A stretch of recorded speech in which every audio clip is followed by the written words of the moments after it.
Војната во Украина и последиците од неа, ЕУ интеграциите и прашањето на уставни измени, односите со Бугарија, потребата од обединување заради иднината на земјата, справување со корупцијата. Тоа беа клучните теми во годишното обраќање на претседателот Пендаровски во собранието. Шефот на државата прво даде одговор на прашањата кои се поставуваат во дел од јавноста. Зошто Северна Македонија и помага на Украина? Нашата логика е следна.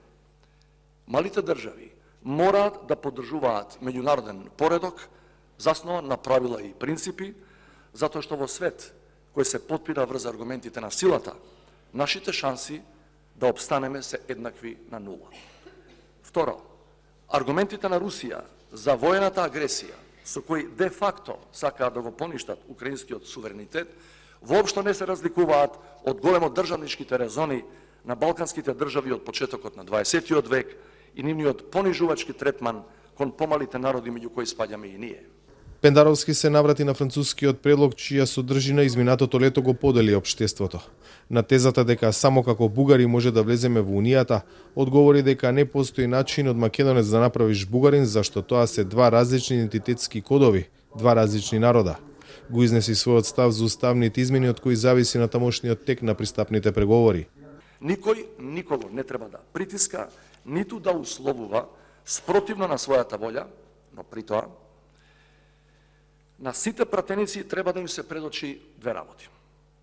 Прво, дека самата содржина на конкретниот предлог, пишувањето на бугарите и делови од другите народи во Уставот, на ниту еден начин не го руши македонскиот идентитет. И второ, тие што се денес против, ако навистина веруваат дека Европската Унија е нашата стратешка цел, нашата стратешка константа од 91-та до денес, и ако се денес против, како ќе гласаат за оваа уставна промена која ќе бидат на власт? Според шефот на државата, надворешната политика предолго ја одредувала динамиката на политичките процеси во државата. Затоа побара фокус на внатрешен план, пред се на клучното прашање, справувањето со корупцијата. Во оваа борба влогот е огромен.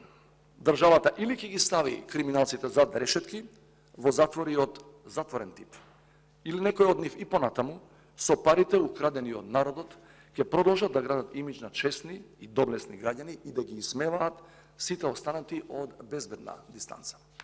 Сите наши напори ќе паднат во вода ако надлежните правосудни органи се спогодуваат со ликови за кои целата јавност знае дека со пари од народот ги имаат обезбедено и своите се уште неродени деца и внуци. Теза која многумина од нас ја повторуваат со години дека нема правда ако нема актуелни политичари во затвор за корупција, но правда нема да има, и се додека се на слобода судиите и обвинителите кои носат скандалозни одлуки за кои веројатно стојат коруптивни мотиви. Опозицијата која присуствуваше на говорот на Пендаровски, крајот на настапот него поздрави со аплауз. Она што беше евидентно денеска од Стево Пендаровски е дека наместо како председател да настапи, он настапи како аналитичар. Но тој треба да биде председател на сите и не треба да делува како полтрон во одбрана на власта која носи Македонија во бездна. Владеачкото мнозинство има сосема поинаква позиција за говорот на шефот на државата. Потребно е обединување на сите општествени и политички чинители околу европскиот пат на земјата. На оваа линија ги цениме и апелите на претседателот Пендаровски. Говорот на претседателот Пендаровски беше конструктивен.